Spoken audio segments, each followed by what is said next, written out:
The coward always cries about, what about in the meantime? There ain't no damn meantime. The time and energy we waste in the meantime could solve the problem. These Negroes don't want to destroy their enemy. They fear them and seek their acceptance. They want to declare their nationality and be respected at the so-called United Nations, where the white nations of the world show off their complete emasculation and control of all African people. They don't hate their enemy. They claim not to deal with color, only character, based on their slavish submission to their absolute enemies, white religion of Islam. There can be no African unity, liberation, or solutions from a movement poisoned from the core with white supremacy. Islam that.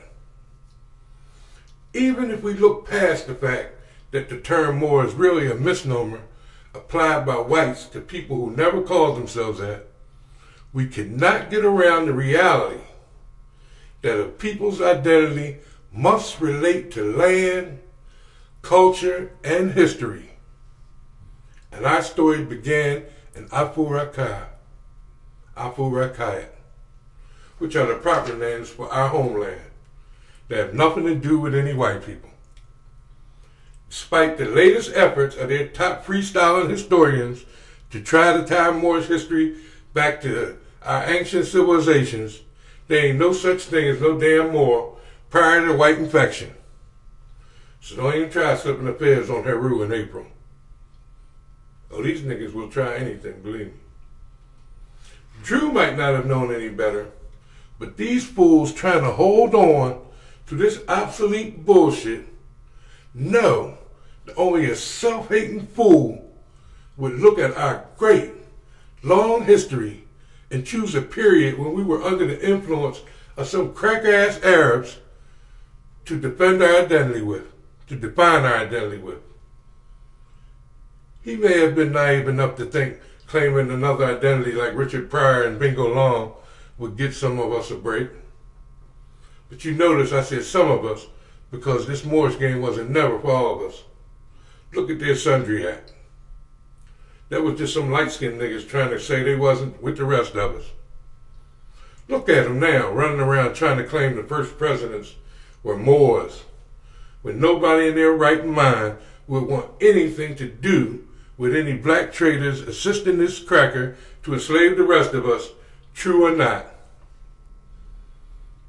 Now, do you really believe that if we all declare Moorish nationality, the cracker gonna say, damn, all right, you got me. Your paperwork looks like it's in order. Y'all free now, we live happily ever after. Are you crazy? Everybody with a treaty with this cracker got a bullet in the back of their head. So fuck all the bullshit paperwork angles. Fuck trying to document some truth to your enemy incapable of truth. Fuck studying his gutter language and laws he changes at will to define our status. Fuck this more science bullshit, because it didn't work then, and the damn sure ain't gonna work now. I heard y'all on the promo video bragging about one of them Moor frauds who acted more like a Fed, issuing his own tags and paperwork, but y'all forgot to mention how many poor sisters lost their cars and had all kinds of trouble with the cracker after paying this fool big money for some worthless sovereignty kit. That didn't even stop the cracker from locking his dumb ass up either. He had to hire a lawyer and beg for bail money like everybody else. What's up, Doc? Yeah, the term Moor did exist and was used to describe some brothers who did some great stuff. But they also did some fucked up stupid shit. And even if they hadn't, it still is not a name big enough to cover the greatness of who we are. It's been a long, hard journey back to reclaiming who we are. So let's not get stuck short when we have the information now to go all the way. We know that all forms of Islam, Christianity, Judaism, Hebrewism are vehicles for white supremacy. We know that Muhammad, Bilal, and all the characters in the Bible, Torah, and Quran are frauds, fictional characters invented by the whites to capture and enslave the African spirit the whites could not kill.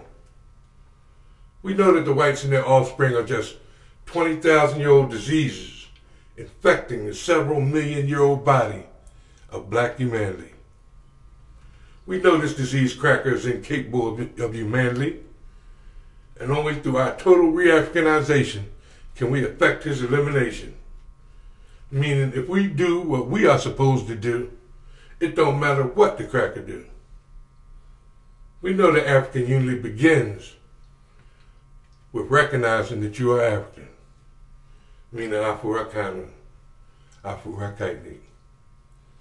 Because when you return to your point of origin, you have made a complete revolution, which is our only resolution. Wake up, black man and woman of Afro-American. Your only chance for survival is the rejection of white foods, white culture, white religions, and most importantly, white people. And the return to the culture and real religions of your ancestors who built great civilizations before and after the white cancer infected Mother Earth. The remains of these great civilizations that the whites to this day have been unable to duplicate serve to remind us that when we rejected the whites, their culture and religions, we held on to our land and freedom. And when we allowed the whites in, accepting their perverse culture and fake religions, we lost our land and freedom. No, you ain't no damn Moor. You're Afro-American. Afro-American. Now take the oath. Set up an ancestral shrine. Let's go set your land and people free.